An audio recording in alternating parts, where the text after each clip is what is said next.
ఏపీకి కేంద్రం big shock ఇచ్చింది. ఇందిరమ్మ ఇండ్లకు సంబంధించి అర్హులుగా గుర్తించిన వారందరికీ కూడా ఇదొక రకంగా బ్యాడ్ న్యూస్ అని చెప్పాలి. కేంద్రం ఇచ్చిన షాక్తో ఇందిరమ్మ ఇండ్లకి మరింతగా ఆలస్యమయ్యే అవకాశం ఉంది. అవసరమైతే అర్హులను కూడా మళ్ళీ రీసర్వే చేసే అవకాశం ఉంది. లబ్ధిదారుల ఎంపిక పైన మరోసారి సర్వే చేయాలని చెప్పి కేంద్రం చెప్తోంది. ఇటు ఇందిరమ్మ ఇండ్ల పథకానికి సంబంధించి ఇందిరమ్మ ఇండ్లకు అటు రాష్ట్ర ప్రభుత్వ నిధులతో పాటుగా ప్రధానమంత్రి ఆవాస్ యోజన కింద వచ్చిన నిధులని రెండు కలగలుపుకొని సుమారుగా నియోజకవర్గానికి 3500 ఇళ్లను కేటాయిస్తామంటూ ముఖ్యమంత్రి రేవంత్ రెడ్డి చెప్పుకొచ్చిన విషయం అందరికీ తెలిసిందే. ఇప్పటికే 2 సార్లు సర్వే జరిగింది. ఏఐ టెక్నాలజీతో కూడినటువంటి ఒక అప్లికేషన్ ద్వారా క్షేత్రస్థాయిలో సర్వే చేశారు. గ్రామ పంచాయతీ కార్యదర్శులు కానివ్వండి, చాలామంది ప్రభుత్వ అధికారులు ఇన్వాల్వ్ అయ్యారు. అయితే కేంద్ర ప్రభుత్వం రూపొందించిన యాప్లో కాకుండా రాష్ట్ర ప్రభుత్వం ప్రత్యేకమైన యాప్లో రూపొందించి వివరాలు నమోదు చేయడం వల్ల కొంత కేంద్ర ప్రభుత్వం దీనికి ససేమిరా అంటున్నట్టు తెలుస్తోంది. వివరాలు కేంద్ర ప్రభుత్వం నిర్ణయించిన యాప్లో చేస్తేనే నిధులు ఇస్తామని కేంద్రం చెప్తోంది. కేంద్ర ప్రభుత్వ నిర్ణయంతో ఇప్పుడు ఇండ్ల పంపిణీ పైన కొంత సస్పెన్స్ నెలకొంది. ఇప్పటికే 23 లక్షల మంది లబ్ధిదారులని ఫైనల్ చేసింది రాష్ట్ర ప్రభుత్వం. రాష్ట్ర ప్రభుత్వం ఫైనల్ చేసిన వారికి ఇప్పుడు ఈ జాబితాని పరిగణలోకి తీసుకోలేమంటూ కేంద్రం చెప్తోంది. అయితే ప్రధానమంత్రి ఆవాస్ యోజన కింద వచ్చేటువంటి నిధులని మేము ఈ ప్రాతిపాదికన ఈ సర్వే ఆధారితంగా ఇవ్వలేమని చెప్తోంది. ఈ నేపథ్యంలో రాష్ట్రానికి నిధుల విషయంలో కూడా కొంత ఇబ్బంది ఎదురే అవకాశం ఉంది. మరి దీన్ని ఎలా సమకూరుస్తారు ఏంటని తెలియాల్సి ఉంది. మరిన్ని అప్డేట్స్ మధు అందిస్తారు. ఎస్ మధు, ఏంటి కేంద్రం రాష్ట్ర ప్రభుత్వానికే కాదు ఇందిరమ్మ ఇండ్ల అర్హులకు కూడా షాక్ ఇచ్చింది. మరి దీనిపైన రాష్ట్ర ప్రభుత్వం ఎటువంటి యాక్షన్ ప్లాన్తో ముందుకెళ్ళబోతోంది ఏంటి? ఇప్పుడు నిధుల సమకూర్చేటువంటి విషయంలో ఇదొక ఆటంకంగా కూడా అవే అవకాశం ఉంది. ఇందిరమ్మ ఇండ్లను ప్రవేశపెట్టిన తర్వాత స్థానిక సంస్థ ఎన్నికలకి పోయి ఆలోచనలో రాష్ట్ర ప్రభుత్వం ఒకవైపు ఆలోచన చేస్తుంటే ఇప్పుడు ఇది ఒక గుదిబండల వార్తగా ఉంది. అప్డేట్స్ ఏంటి? జనవరి 26 నుంచి ప్రతిష్టాత్మకంగా ఈ పథకాలు స్టార్ట్ చేస్తారు. స్టార్ట్ చేసినటువంటి పథకాల్లో ఇందిరమ్మ ఇల్లు కూడా చాలా కీలకం. ఎందుకంటే గతంలో హామీ ఇచ్చారు, ఇల్లు లేనటువంటి వారందరికీ ఇల్లు నిర్మించిస్తామనేటువంటి స్టేట్మెంట్ ఇచ్చారు. కాకపోతే గత ప్రభుత్వం చేసినట్టుగా కాకుండా, నిర్మించినట్టుగా కాకుండా సొంత జాగా లేని వారికి, సొంత జాగా ఉన్న వారికి ఈ రకంగా కేటగిరైజ్ చేశారు. అర్హులను గుర్తించే ప్రయత్నం చేశారు.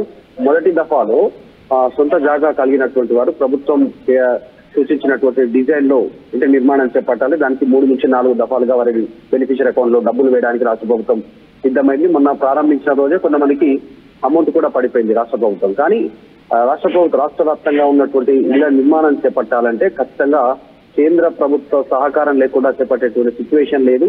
ప్రస్తుతం రాష్ట్ర ఆర్థిక పరిస్థితి కూడా అంతా బాగాలేదు అనేటువంటిది డైరెక్ట్ గా ముఖ్యమంత్రి, మంత్రులే ఓపెన్ గా చెప్తా ఉన్నటువంటి సిచ్యువేషన్. సో ఈ నేపథ్యంలో ఇప్పుడు ప్రధానమంత్రి ఆవాస్ యోజన కింద స్కీమ్ ఇంప్లిమెంట్ చేయాలి, ప్రభుత్వం కేంద్ర నిధులని వాడుకోవాలి అంటే కేంద్ర ప్రభుత్వం సృష్టించినటువంటి నియమాలు, నిబంధనలు ఖచ్చితంగా పాటించాల్సినటువంటి సిచ్యువేషన్ ఉంటుంది. మరి ఈ నేపథ్యంలో రాష్ట్ర ప్రభుత్వమే ప్రత్యేకంగా కేటగిరైజ్డ్ గా లిస్టు లబ్ధిదారులను ఎంపిక చేస్తా ఉంది. కేంద్ర ప్రభుత్వ నిబంధనల్ని పరిగణలోకి తీసుకోవట్లేదు. దీనివల్ల ఇబ్బంది అయ్యే పరిస్థితి ఉంది. రాష్ట్ర ప్రభుత్వానికి సంబంధించినటువంటి పెద్దలు చెప్తా ఉంది ఏంటంటే ఒక్కొక్క నియోజకవర్గానికి 3500 ఇళ్ల నిర్మాణం ఇమీడియట్ గా చేపట్టనున్నాం మొదటి దఫాలో. తర్వాత దాన్ని అవసరమైతే ముఖ్యమంత్రితో మాట్లాడి సంఖ్యను పెంచే పరిస్థితి పైన కూడా ఆలోచన చేస్తామని చెప్పారు. మొన్న రీసెంట్ గా పొంగులేటి శ్రీనివాస్ రెడ్డి కూడా ఒక సమావేశంలో మాట్లాడుతూ ఆయన మరొక స్టేట్మెంట్ కూడా చేశారు. త్వరలోనే ఇంకా ఈ మొదటి దఫా కంప్లీట్ చేస్తాము, 2వ దఫా కూడా కంప్లీట్ చేస్తాము, 3వ దఫా కూడా కంప్లీట్ చేస్తాము, మా టర్మ్ అయిపోయే లోపలనే, ప్రభుత్వ టర్మ్ అయిపోయే లోపలనే. సో గత ప్రభుత్వం చేయలేనటువంటి ఇళ్ల నిర్మాణాన్ని మా ప్రభుత్వం చేయబోతా ఉంది, ఇచ్చిన హామీని చిత్తశుద్ధితో నెరవేర్చబోతున్నాం అనే స్టేట్మెంట్ చేస్తారు. మరి ఇప్పుడు ఈ కొర్రీతో కేంద్ర ప్రభుత్వం సంబంధించినటువంటి నియమ నిబంధనల కొర్రీతో ఎలా రాష్ట్ర ప్రభుత్వం ముందుకు వెళ్తుంది అనేటువంటిది చర్చనీయాంశం అవుతోంది. మరి ఇప్పటికిప్పుడు మరి చాలా మంది అప్లికేషన్ ఇప్పటికే 2 సార్లు సర్వే జరిగింది. మొదటి సర్వేలో ఏదైనా కనుక తప్పిదాలు ఉంటే 2వ సర్వేలో దాన్ని రికవర్ చేయొచ్చు అనే ఆలోచనలో రీసర్వే కూడా చేపట్టింది. కొన్ని సెలెక్టెడ్ ఇళ్లలోనే ఈ రీసర్వే జరిగింది. ఇప్పుడు మరోసారి కేంద్ర ప్రభుత్వం తప్పనిసరిగా సర్వే చేయాల్సిందే, దాన్ని మేము పరిగణలోకి తీసుకోలేమని పక్కాగా తేల్చేసిన నేపథ్యంలో మళ్ళీ సర్వే చేయొచ్చు అంటారా?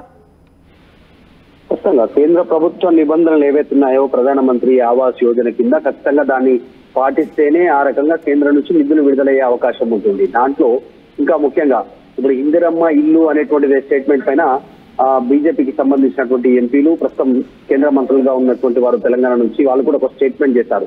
ఇందిరమ్మ ఇల్లు అనేటువంటి స్టేట్మెంట్ చేస్తా ఉన్నారు. దాంట్లో ప్రధానమంత్రి ఫోటోను కూడా ముద్రించాలి, ఆ పేరును కూడా చేంజ్ చేయాలి అనేటువంటి ఆలోచన కూడా వాళ్ళు చేస్తా ఉన్నట్టుగా తెలుస్తా ఉంది. ఇందిరమ్మ ఇల్లు అనేటువంటి పేరిట తీసుకొని కాంగ్రెస్ ప్రభుత్వ స్కీమ్ లో కేంద్రం నుంచి నిధులు ఇంప్లిమెంట్ చేస్తే కరెక్ట్ కాదు అనేటువంటి ఒక వాదనను తెరపైకి తెస్తా ఉన్నారు. కేవలం దాంతోనే కాదు, రేషన్ కార్డులకు సంబంధించినటువంటి అంశం కానీ ఇంకా ఇతరత్ర అంశాలను వాళ్ళు కోట్ చేస్తా ఉన్నారు.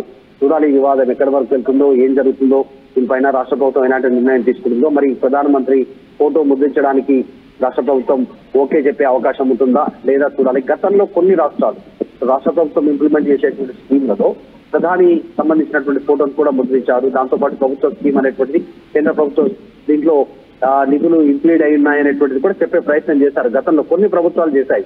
మరి ఈ ప్రభుత్వం కాంగ్రెస్, బీజేపీ రెండు వైవిధ్యమైనటువంటి పార్టీలు, భావసారూప్యతలో అటు కేంద్రంలో బీజేపీ ఉంది, ఇటు రాష్ట్రంలో కాంగ్రెస్ ఉంది. ఎట్లా సమాయత్తం అవుతారు, ఇద్దరు ఎట్లా కొలాబరేట్ చేసుకొని స్కీమ్ ను ముందుకు తీసుకెళ్లే అవకాశం ఉంటుందనేటువంటి చర్చ జరుగుతా ఉంది. మరి స్టేట్ డిసిజన్ ఎట్లా ఉంటుందనేటువంటిది ప్రస్తుతం క్వశ్చన్ మార్క్. రైట్ మధు, 23 లక్షల మంది అర్హులను గుర్తించి నియోజకవర్గానికి 3,500 రూపాయల 3,500 ఇండ్లు కేటాయిస్తామని రాష్ట్ర ప్రభుత్వం చెప్పి పెద్ద ఎత్తున దాన్ని ప్రచారం చేసుకున్నప్పటికీ కేంద్రం మాత్రం ఇప్పుడు మీరు చేసిన సర్వే ఆధారితంగా మేము ఇవ్వలేమంటూ తేల్చేసింది. మరి ఈ నేపథ్యంలో నిధులకి ఏ రకంగా రాష్ట్ర ప్రభుత్వం ముందుకెళ్తూ చూడాలి. కేంద్రం అయితే మరి చాలా క్లియర్గా మళ్ళీ మా అప్లికేషన్ ద్వారా, అంటే కేంద్ర ప్రభుత్వానికి ప్రత్యేక అప్లికేషన్ ఉంది, అప్లికేషన్ ద్వారా సర్వే చేస్తేనే మీకు కావాల్సిన నిధులు ఇస్తాము అని చెప్తోంది. ఇంతకీ కేంద్రంతో ఇందిరమ్మ ఇళ్ళకి సంబంధం ఏంటంటే, ఇందిరమ్మ ఇళ్ళకి సంబంధించి రాష్ట్ర ప్రభుత్వం ఇచ్చే నిధులతో పాటుగా అటు ప్రధానమంత్రి ఆవాస్ యోజన కింద వచ్చినటువంటి నిధులను రెండు కలగలుపుకొని ఈ ఒక ఇందిరమ్మ ఇళ్ళని ప్రవేశపెట్టబోతోంది రాష్ట్ర ప్రభుత్వం. కాబట్టి మరి ఆ విషయంలో కేంద్ర నిధులు కనుక నిజంగానే ఇప్పుడు ఈ ప్రకారంగా అడ్డుకుంటే మరి ఏం చేస్తారో చూడాలి. దీనిపైన కాంగ్రెస్ ప్రభుత్వ రియాక్షన్ ఏంటో మరి. ఆర్టీవీ యాప్ వార్తల్ని క్షణాల్లో చదివే అవకాశం ఉంటుంది. ఒక న్యూస్ పేపర్, ఒక టెలివిజన్ ఛానల్